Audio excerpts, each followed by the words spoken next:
Welcome back, guys. This is episode 39 of Off the Edge, and we are going into week 2 of the NFL season. I'm Jake Ellenbogen. Joining me is Cameron Lynch, and today we are going to be previewing every single football game that will be played in week 2. Before we get into it, be sure to subscribe, like, comment, rate, review, all that jazz, wherever you are consuming this content. And of course, just a word from our sponsors, betonline.ag, which is your number one source for all your sports betting needs this season. Get the latest odds, lines, and matchup reports for baseball, boxing, golf, and more. BetOnline continues to be the fastest and easiest way to place your wagers, including live betting in your favorite casino and card games, available to play right from your phone. Head to the website or use your mobile device to sign up today and get in on the action. Remember to use our promo code Bleav to receive your 50% welcome bonus on your first deposit. Bet online where the game starts. But Cam, if they want to play pick'em or fantasy football, there's a big opportunity tonight. You got the Philadelphia Eagles taking on the Minnesota Vikings. If you want some skin in the game, tell them where can they go for that.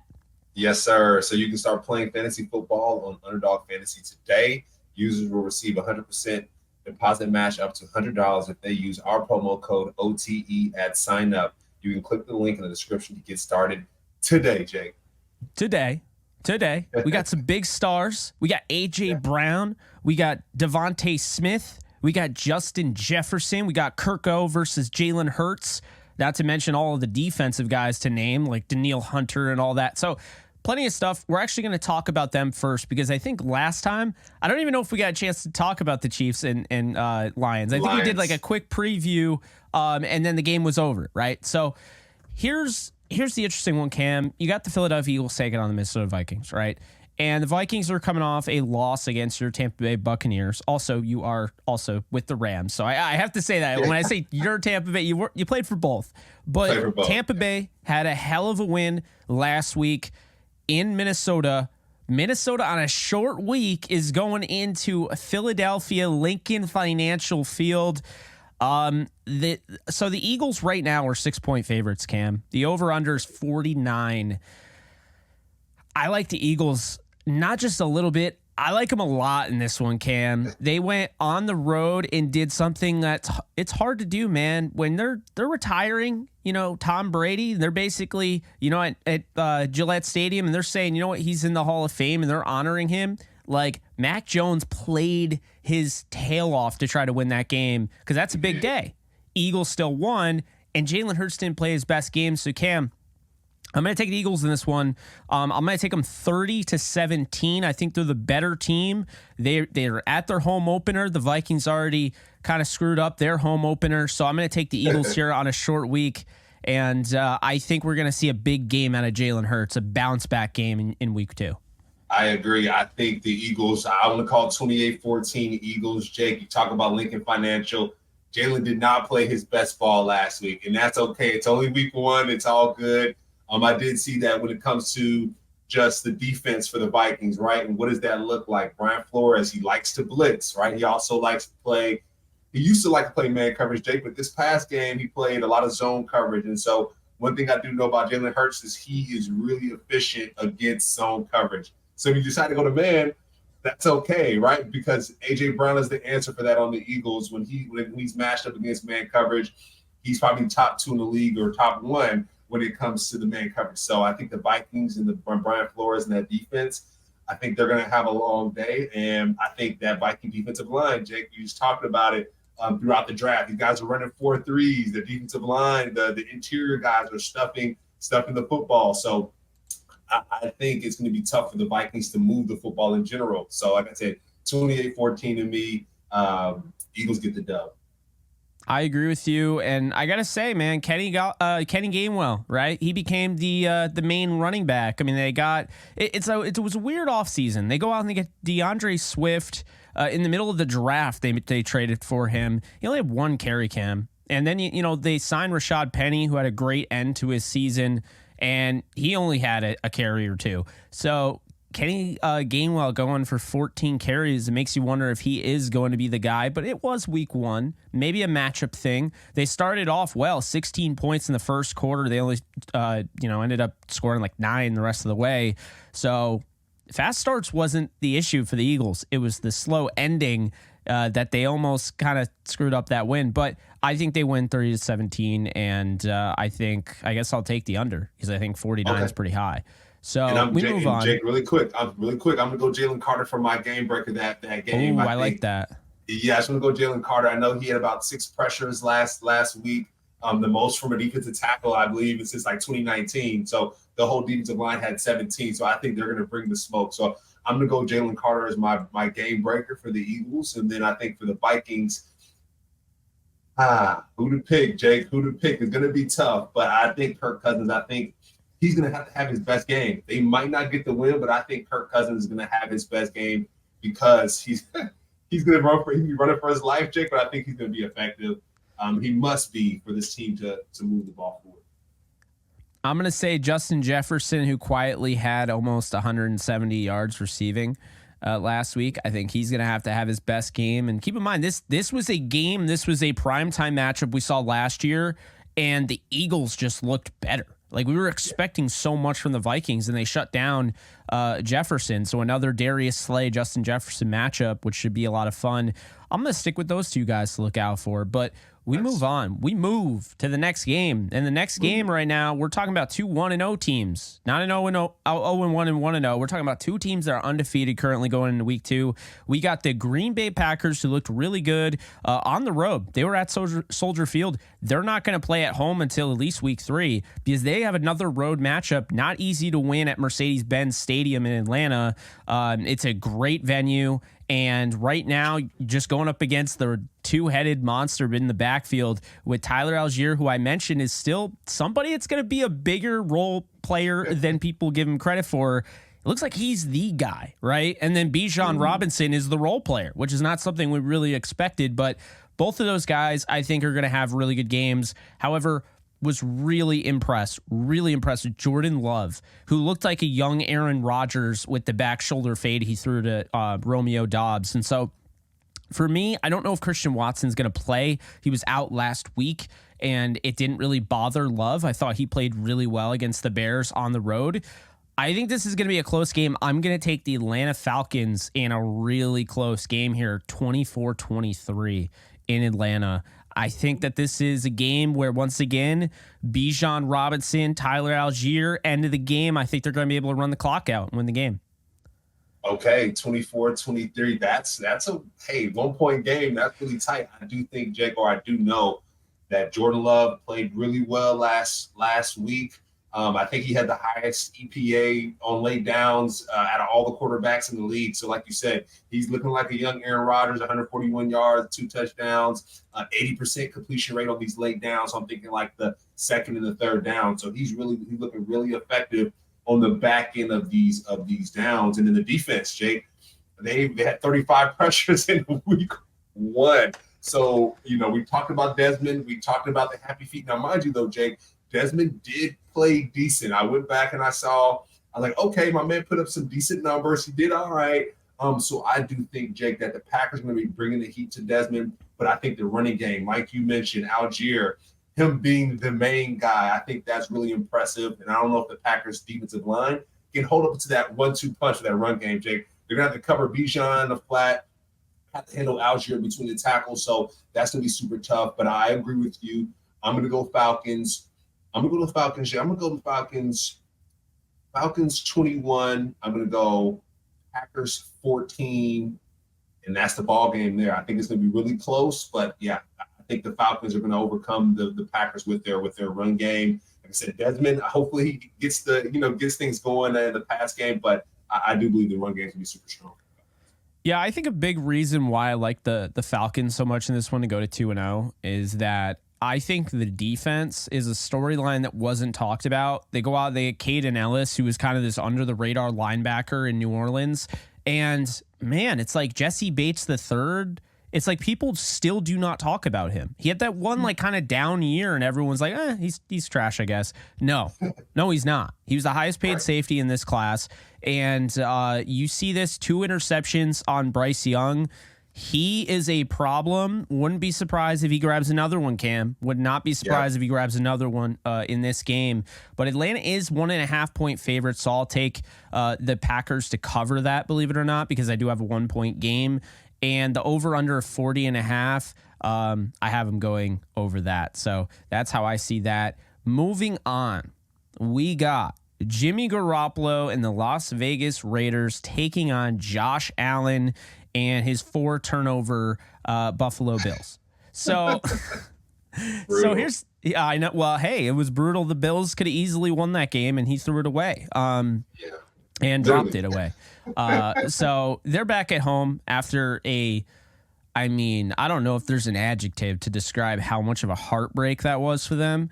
And I mean, good Lord, losing on a punt return touchdown in OT after you touch the ball first. And let's be honest here, they made a lot of noise that, we didn't get a chance to touch the ball in OT against Patrick Mahomes in the playoffs. It's like, man, you got the first touch and it was a 3-and-out. Brutal. It was brutal, bro. I'm not going to lie. That was probably the wildest game. Of course, it was only the first week, but even going back to last year, I don't even know if there were any wild games like that, Jake, right? For Aaron Rodgers to go down within 4 snaps. I know he just came out with a Dark Knight reference, right? A Batman reference where he's going to come back next year, hopefully, which is really cool. But I do think, Jake, that the Bills really settled. I think after that injury, I think they settled. They're like, okay, we got this in the bag. And so did that bar in Wisconsin, right? The bar in Wisconsin said, hey, you get free drinks, something like that if the Jets lose. And everybody ran up their tab. God. And then towards the end, they went back to reconcile their tab. And mind you, while the Jets are about to win with that home run punt return. So the Bills just blew the bag, Jake. They blew the bag. I think when it comes to Josh Allen, I know he's going to have a great comeback game, Jake. I know that. I think this game, I have a feeling that they're angry in that locker room. They're the talk of the town in that locker room, and I think they're going to bring the smoke to the Raiders, Jake. I'm not sure what your call out is for that score, but I do think the Bills are going to show back up this week because that was absolutely embarrassing. And Jake, we talk about this with the Bills that if our guy Diggs doesn't really get what he wants from Josh Allen this year, we could see him making moves. And after that performance, I know he has to be pissed. But to be fair, Sauce Gardner did put the freaking clamps on him a little bit that game. So, of course, he's frustrated. But I do think this game, Jake, against the Raiders, they're going to show up and show out. Josh Allen had the second worst passer rating, I think, on late downs. But their defense, though, Jake, their defense showed up. They were third in pressure percentage with 50 on every drop back pass. And then second in the pass rush win rate of 63%. So they were doing damn good. Yeah, no, absolutely. I think when you look at the Raiders coming into this game, they're going to be playing kind of similar to how the Jets just played it. I mean, they got guys that can go up and rush the passer. Of course, Max Crosby being one of the best in the game. But Jimmy Garoppolo can, manage a game. And that's all they really needed to do to win against the Broncos last week. They managed the football game. He had one turnover, okay, but Garoppolo makes a lot of sense for what they have. I mean, you talk about one of my guys, Jacoby Myers, had 2 touchdowns in that game. I don't know if he's going to play. That's my one concern with the concussion. I don't think if he plays or doesn't play, it really impacts the game, though. I do think the Bills end up getting this done. I think it's going to be an ugly 23-16 game, though, and I think we're going to start to be like, man, where's that Josh Allen that we thought that we were going to see? I think he's going to be more cautious with the ball. Oftentimes what you see, kind of a baseball analogy here, is when you're striking out a lot, you try to take something off of your swing. Now you're not hitting as many home runs, but it's like you're doing enough to win games now because you're getting on base. It's kind of something like I could see with Josh Allen. Like maybe he takes too much away and he has to find that healthy balance of, taking some shots down the field, but don't just heave it down the field like, oh, it's an arm punt. Like, no, it's a big deal. Any sort of interception, I'm talking to a defensive guy here, is a momentum swing. It doesn't matter if it's an arm punt. Yeah. And it's funny you say that, Jake. After watching Josh Allen last week, it was funny because there was one play where he was thinking about running the football, but we talked about it after the owners meeting. They wanted to throw it more. So he's like in between running and throwing. He's like, oh, I really want to run. That's my natural instinct, but I have to throw, And there was one play where he was running and he's about to throw, and like he ended up running and jumping over somebody and like landing on his. And it's like, and you can just tell. But one of my notes that I took down was like, Josh Allen is figuring out his game, right? He's being asked to do something else, and he's figuring out his game. I think once he does, though, Jake, he's going to be super dangerous, right? He's getting that interception happy, kind of like Jameis Winston. I talked about Jameis Winston last week, where Jameis threw a lot of touchdowns, but he threw a lot of interceptions as well, right? It's kind of like that epic, Stephon Diggs is down the field, I'm just going to throw it anyway. And same thing with Jameis. Mike Evans is down the field, he's like, F it, I'm going to throw it to Mike. And it's not working out, Jake. Guys are getting smarter.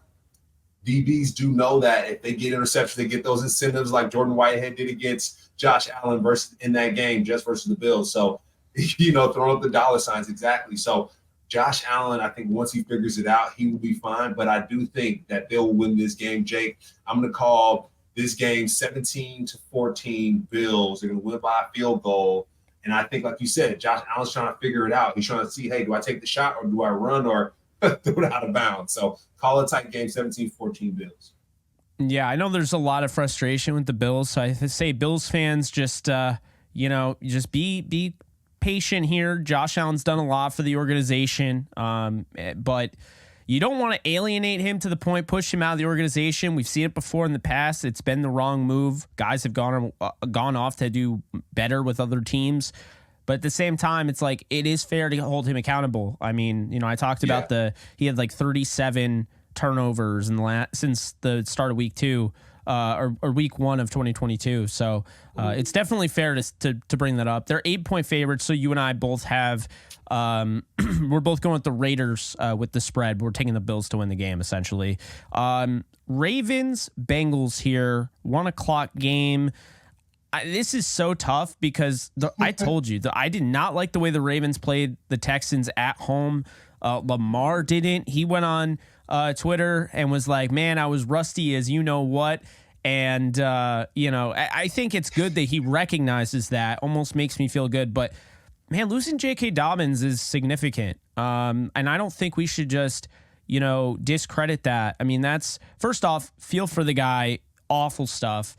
But second, I really like Gus Edwards, but what is one issue with Gus Edwards? He's always hurt.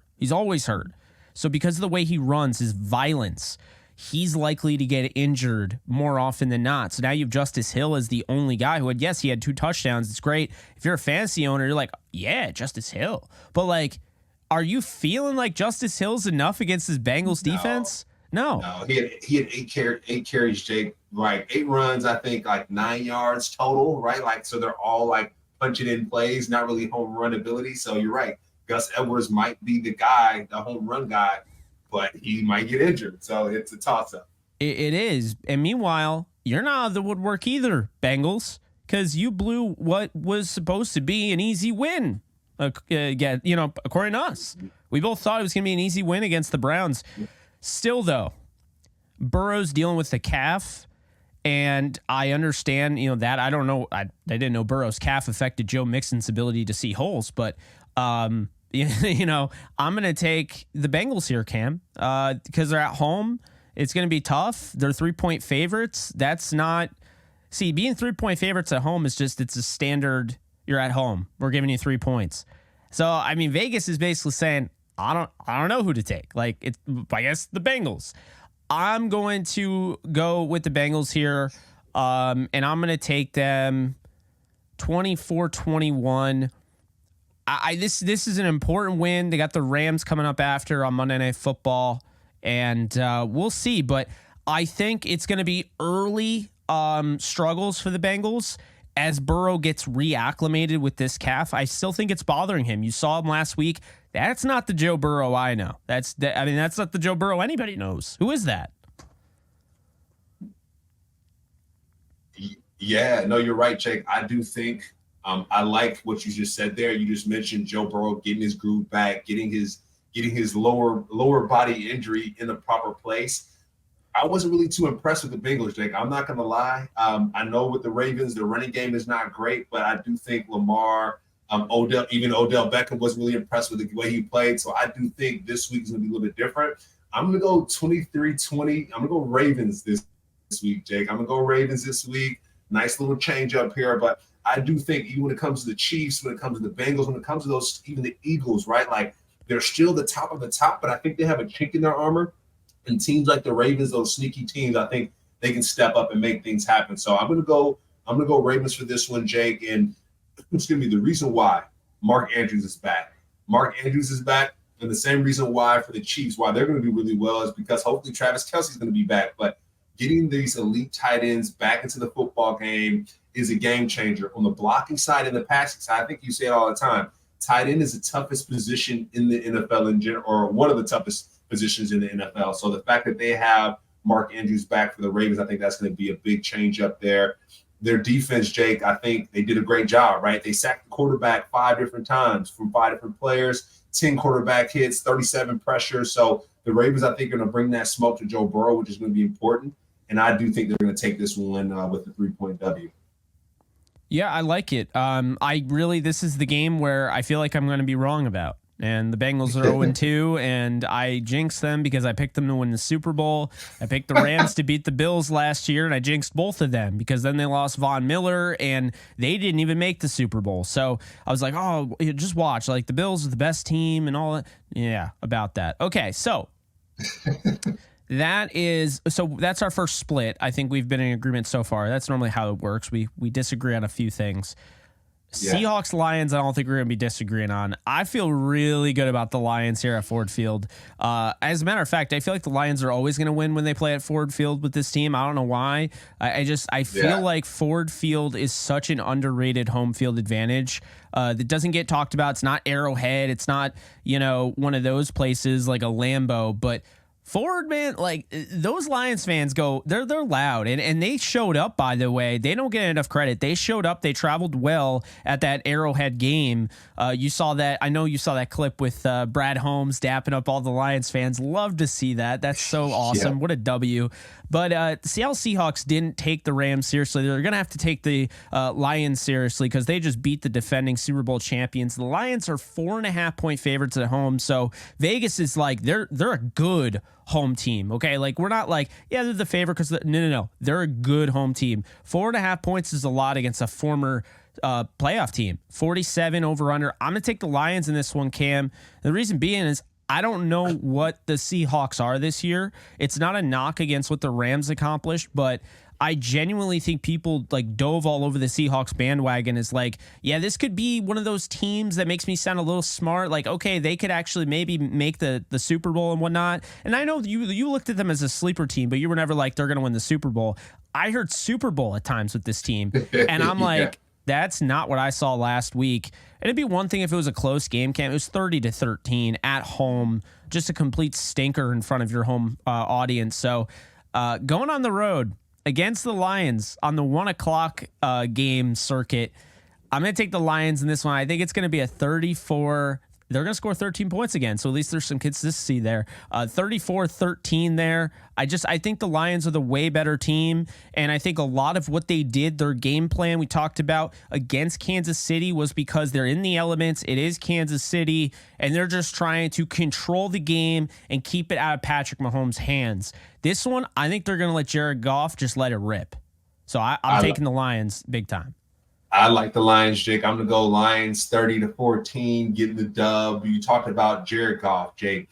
The way he performed against the Chiefs, my man, I mean, he tore that defense up. I think that's really important. Jahmyr Gibbs going off as well. I think that's extremely important for this game and key for their success. So, I mean, the Seahawks, so they did stop the Rams running game. They didn't stop it necessarily at the goal line, but between the red zones, they did pretty darn well, but I do think Jahmyr Gibbs is finna go off, Jake. I think in the open space, he's finna go off. I think he's a game changer, and I'm really looking forward to seeing that. And then David Montgomery as well. You got him as a 1-2 punch. So I'm really liking what the Lions are bringing on the offensive side. And then just talk about their receivers, right? Amon-Ra St. Brown. I think Tutu Atwell and Puka Nacua both had 100 yards apiece. So I do think him and Josh Reynolds are going to go off. I think they're going to pretty much have a similar type game if the Lions are taking notes. And pretty much most of the folks from that Lions on that Lions coaching staff and that front office are from the Rams. So I know for a fact that they were locked in on that game and trying to figure out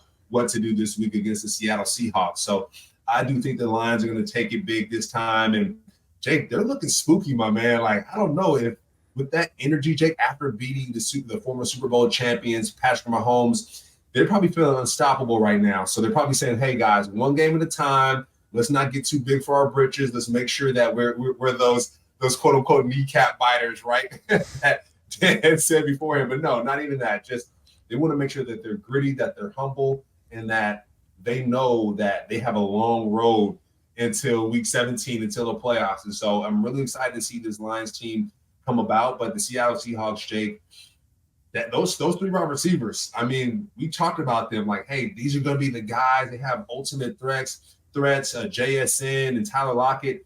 They didn't really do much, to be honest, against the Rams. I know DK Metcalf went off a bit, but those other guys did not do much. Darion Kendrick, we talked about him, kind of locked those guys down a little bit. So I'm curious to see how they're going to perform this week, but I don't think it's going to be enough because the Lions have too much juice right now, my man. So I'm going to the Lions for this game.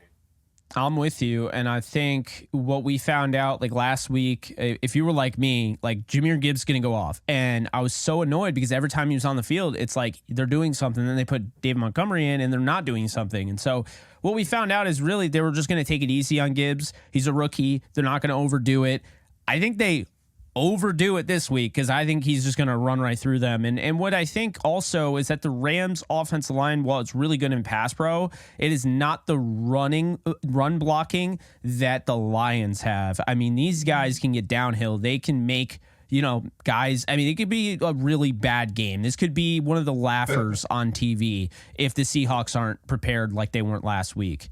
That's what I'll say right there. The Lions have some people movers, man. Like they're excellent.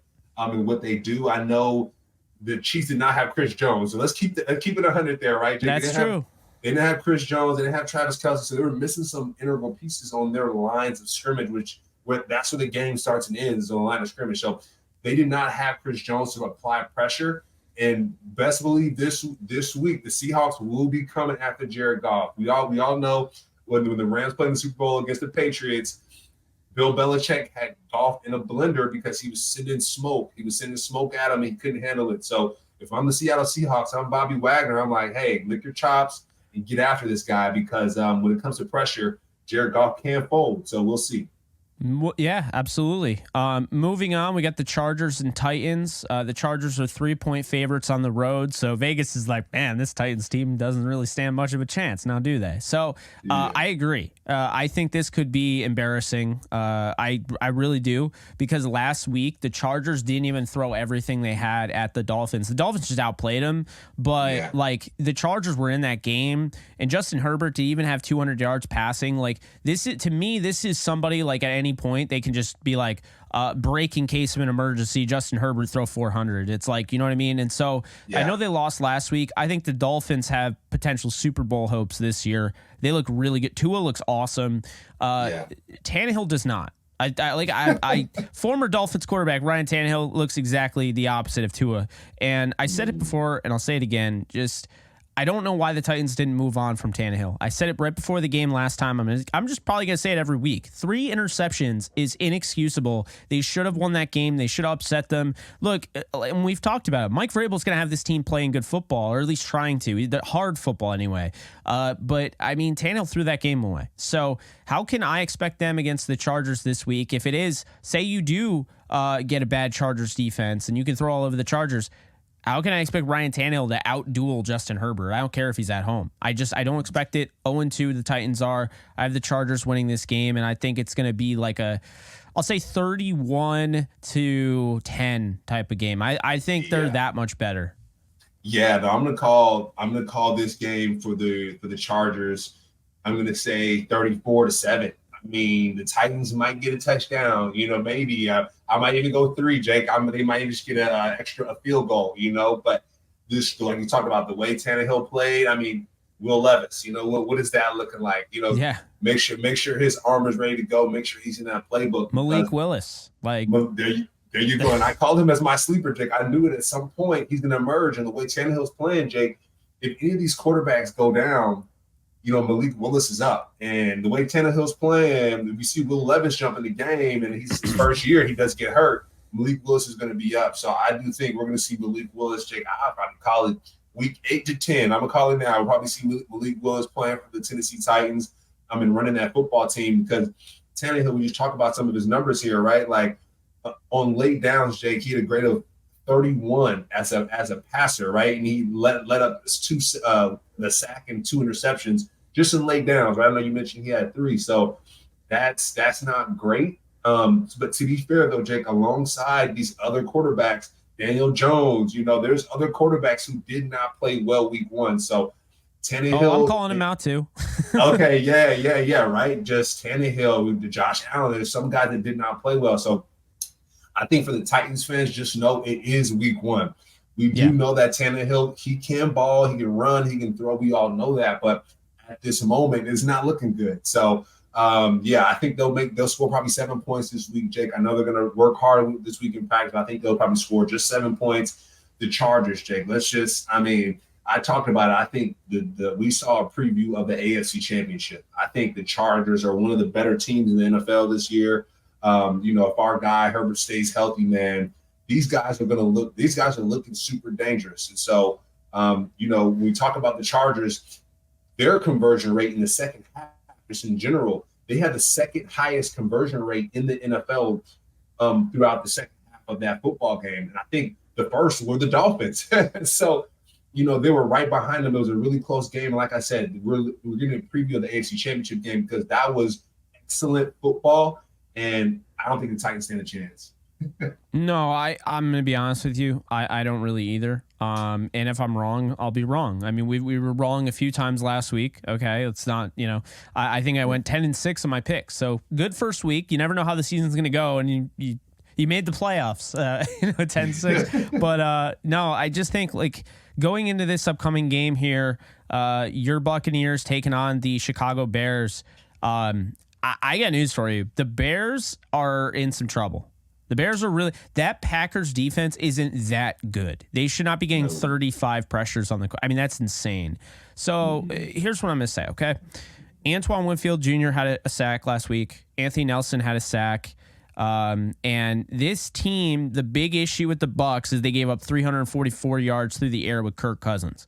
Well, I don't think Justin Fields has that in him. So the Buccaneers are like, all right, run the ball. Dude, the Buccaneers are going to win this football game. I don't think it's going to be relatively close. It's in Tampa. They are riding the momentum off of a huge win against a former playoff team that should have gotten better in the offseason in the Minnesota Vikings on the road.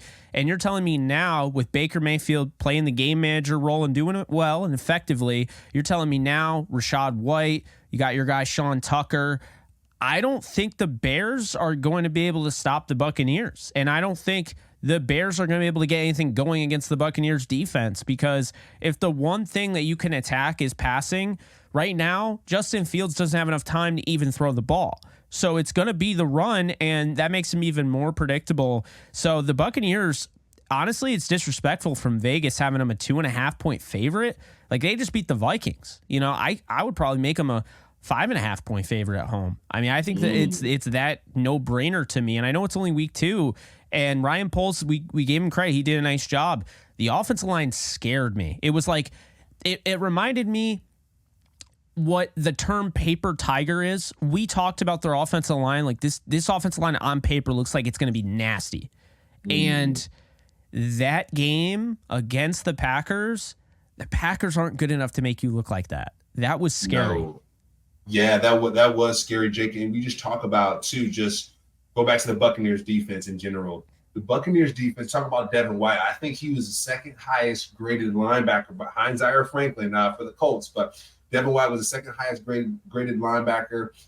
They're clicking on all cylinders. And whenever I talk about Devin White, you think about Levante David. The reason why this defense goes is because you got the mind behind there in Levante David. So, I think that's really important. You talk about Baker Mayfield. He played all right, Jake, right? He gave a little stiff arm to one of the Vikings DBs, told him to get in the gym. I think we're seeing him emerge. It might be a little corny, Jake, right? It might be a little corny, but it's all good. It's all good. I like that. And 2, I know there was something with Baker Mayfield learning the signals for the Vikings. I think he figured it out right while he was playing the game at halftime, and so they were like, "Hey, are you cheating? Are you trying to figure it out?" And he made a comment like, "Hey, I'm from Texas. I like the Texas Rangers, but not the Houston Astros." And took I the love shot that comment as a Yankee fan. Exactly. So it's funny you said I actually grew up in LA, but my dad lives in Houston, so I kind of grew up as a Houston Astros fan. So I keep that a little quiet. You know that. I know that. You know that. You brought it up though. Yeah, I did. But I wanted to read this out to you, Jake, as well. So we talk about the defense. Buccaneers defense had 7 quarterback hits last game. That's the most in the NFL. Second best run defense in the NFL. Like I said, Devin White graded at 90 as second to Zaire Franklin in the NFL. So these guys are clicking on defense. So it's up to that offense. It's up to that Mike Evans, like we said, Rashad White, and Sean Tucker to move that offense along. But I do think the Buccaneers. The Buccaneers win this game, I think 24-7. I'm gonna call it 24-7. Go Bucks. Yeah, I like 24-10. I'll give them a field goal, but I'm with you there. I think the Buccaneers have to feel good. They just won 2 games. I had them losing, so it completely changed my win-loss. I had them at 5-12. Now I'd bump them up to 7-10, maybe 8-9. Yeah. And I mean, this division. This division is going to be a dogfight. So we're going to see what ends up happening. But moving on, I'll tell you what's going to be a dogfight.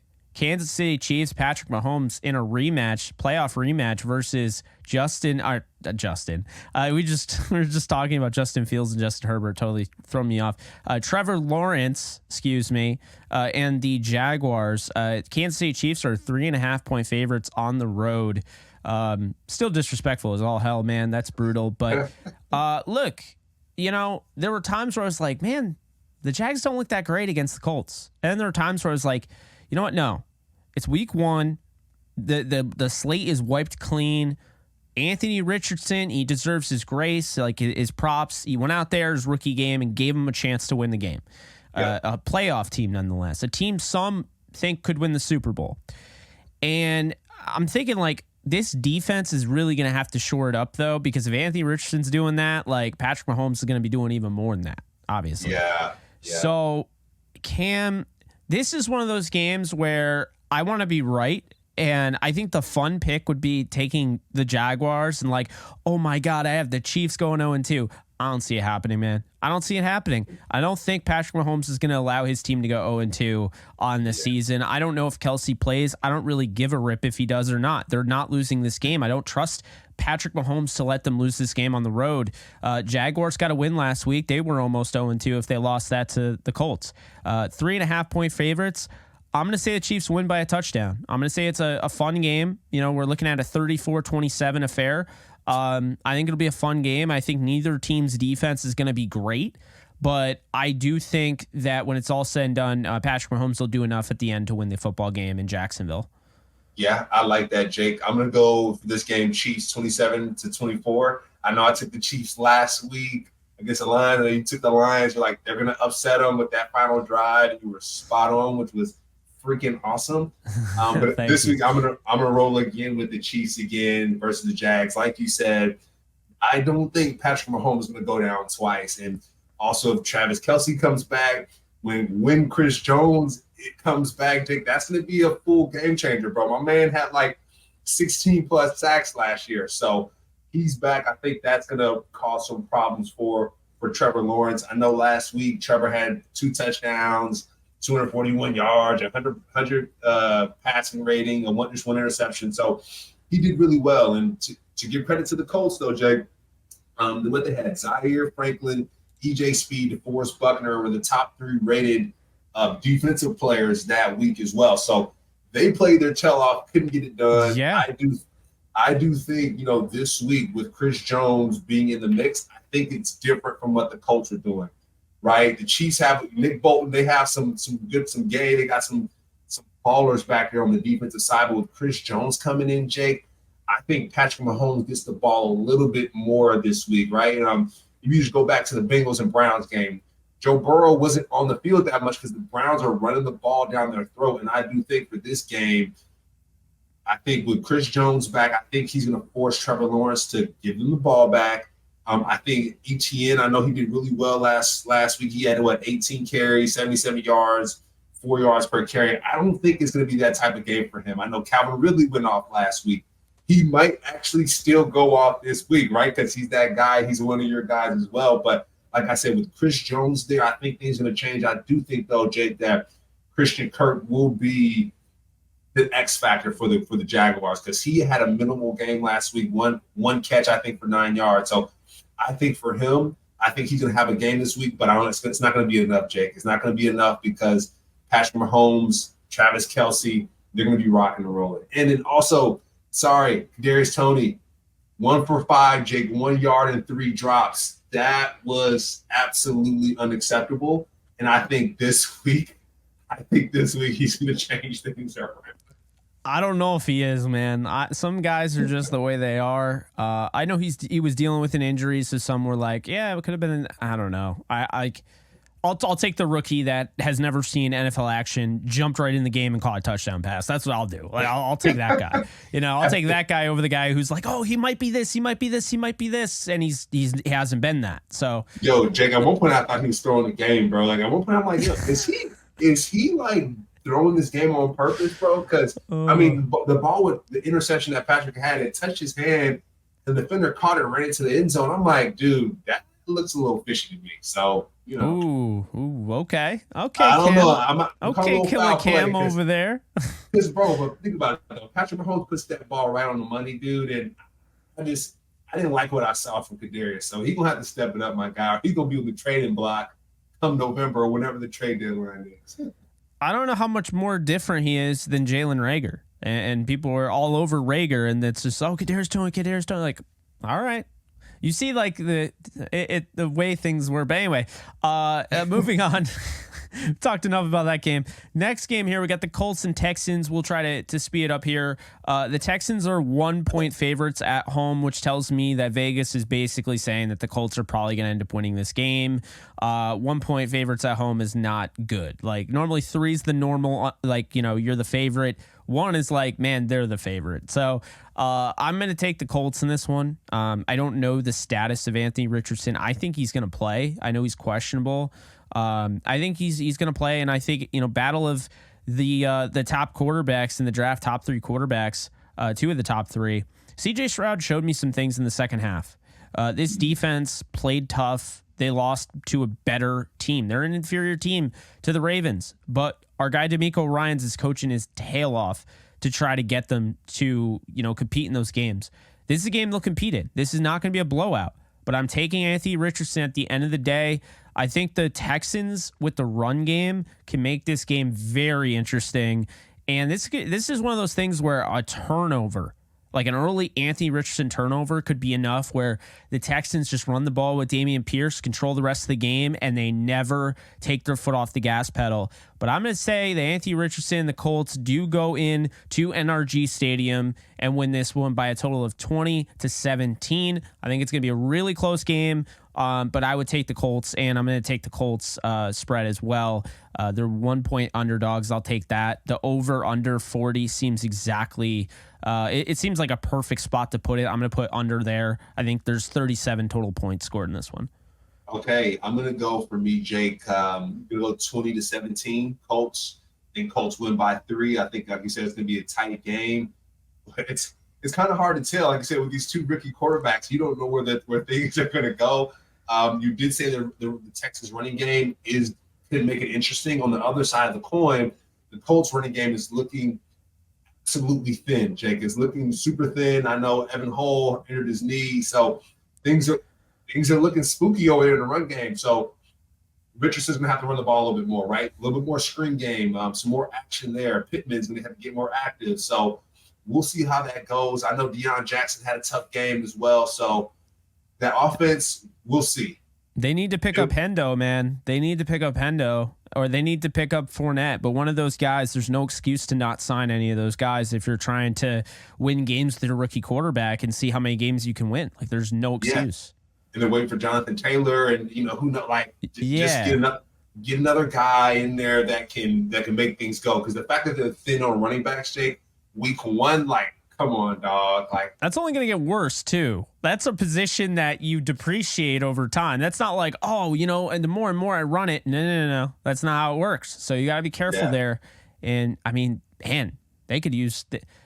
Can they get on the phone before the game and be like, hey, Texans, would you want to like weaken your team and, give me Devin Singletary? Because you don't really need him, but I do. I mean, Devin Singletary wouldn't have been a bad signing in hindsight. But then again, hindsight's 2020, and I don't think anybody thought we'd be into week 2 and Jonathan Taylor is on the IR and he's not hurt. Like, I don't know. I don't even know what's happening. It's gonna be spooky. But one thing I will say, I know that Colts offensive line, they need to tighten up a little bit, Jake. Braden Smith, I know he allowed two sacks last week, unless he's going to be lined up against Will Anderson. So that's going to be a nice matchup. Yeah. It's going to be a nice matchup to watch. But we'll see, Jake. We'll see. But I do have the Colts winning this one a bit. And I'm excited to see Zaire Franklin. I know I told you I didn't have him in my top 10 linebackers. I played with him. He was one of my recruits actually coming out of college. And he told me, he's like, Cam, I was a little offended by the fact that you didn't have me in your top 10, and he's showing it, my man. So, Zaire, keep it going. It's really cool to see. Yeah, and unfortunately, we have so many games to cover here, so we're going to go a little bit rapid fire here, Cam. We get the Giants and the Cardinals at 4:05 Eastern Time, Glendale, Arizona. I'm going to take the Giants to bounce back in this one. The Cardinals are a better road team than home team, and it's been that way for a few years now. No idea why.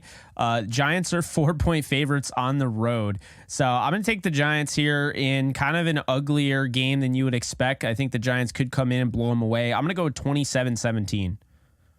I like that. I'm going to go for the Giants. I'm going to go 21-14. I think it's going to be a healthy game, but I think, like you said, Giants have to come back because after last week, the Cowboys, I think on the sideline, one of the defense ends were like, yeah, let's make him quit at halftime. Or it was Lawrence. He's like, let's make him quit at halftime. So that was a little disrespectful. I think the Giants bounce back this week. No, I hear you. And then 4:05, we got at SoFi Stadium, the Rams taking on the San Francisco 49ers. Niners are 7.5-point favorites. Complete disrespect. On the road, 44.5 is the over-under. I'm going to take the 49ers in this one, 28-24. I think the Rams will show some fight. It looks good to add on to the resume of week 1, like playing teams tough and showing that you're for real. I just think the 49ers, Christian McCaffrey, end of the game, I think he runs out the clock and they score a game-winning touchdown on the final drive. Okay, I forget what I said when we covered our Bleav Rams show. I'm going to go 24-21 Rams. Sticking by them. We talk about that hopeism, whatever that is. But I do think the Rams have turned over a new leaf. I think they're going to win the turnover margin. That's the only way they can win this game, Jake, is if they win the turnover margin.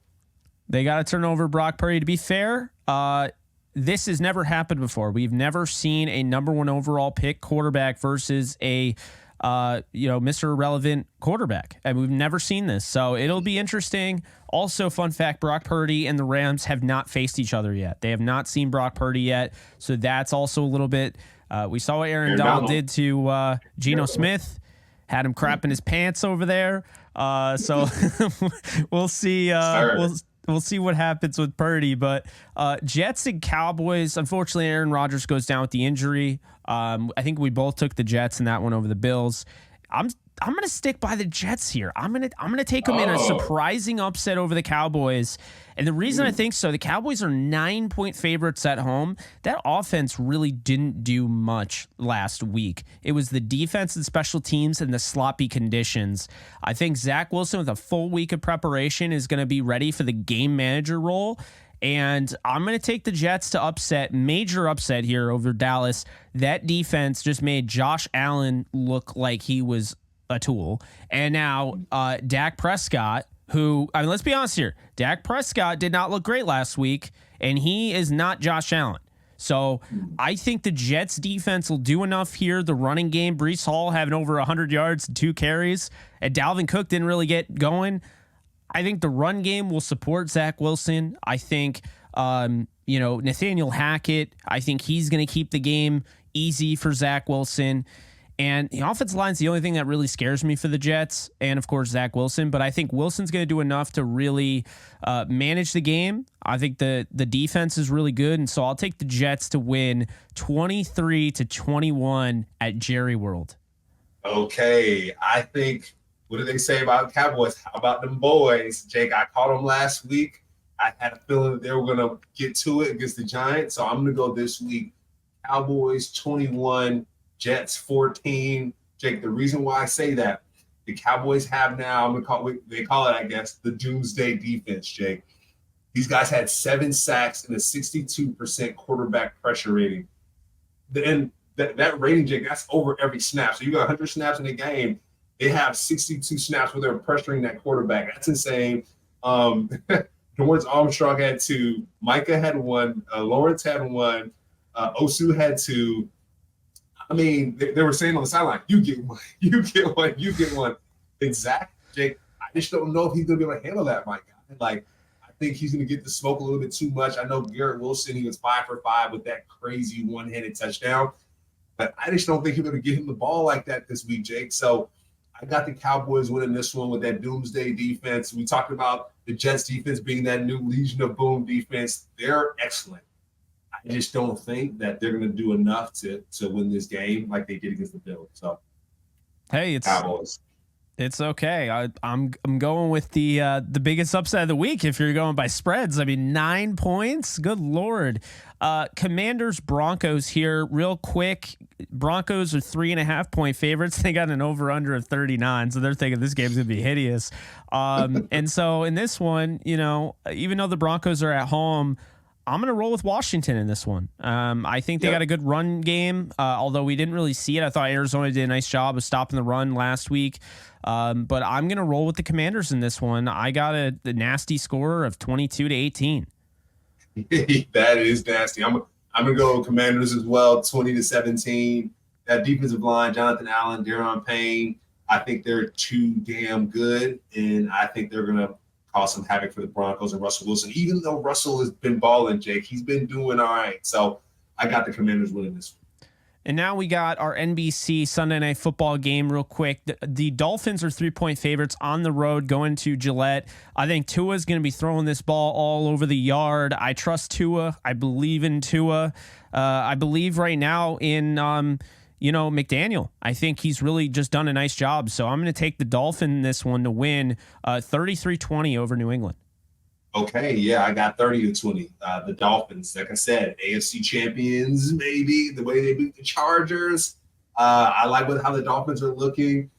Their defense is okay. They allowed the run game to kind of move along a bit, the pass game to move along a bit, but I have them, the Dolphins. I know Christian Gonzalez, he had a little rough day.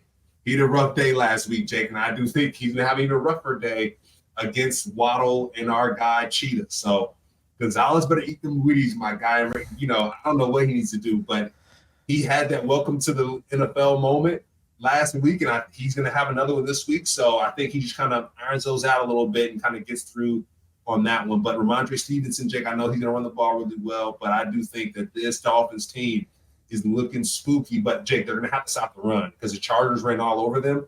They're going to have to stop the run. No, I agree.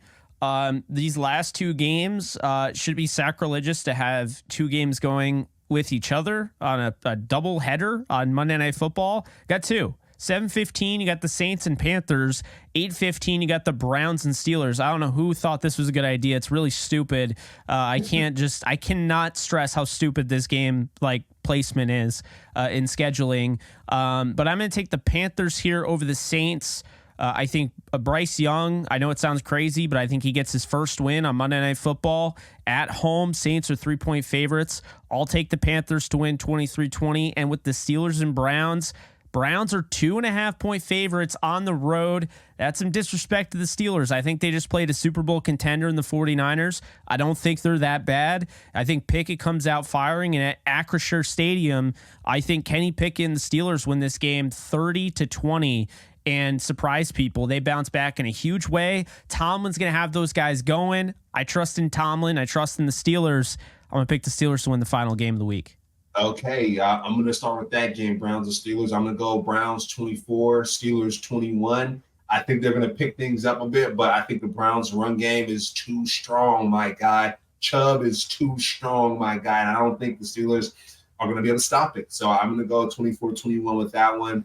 And then we got the Saints and the Panthers.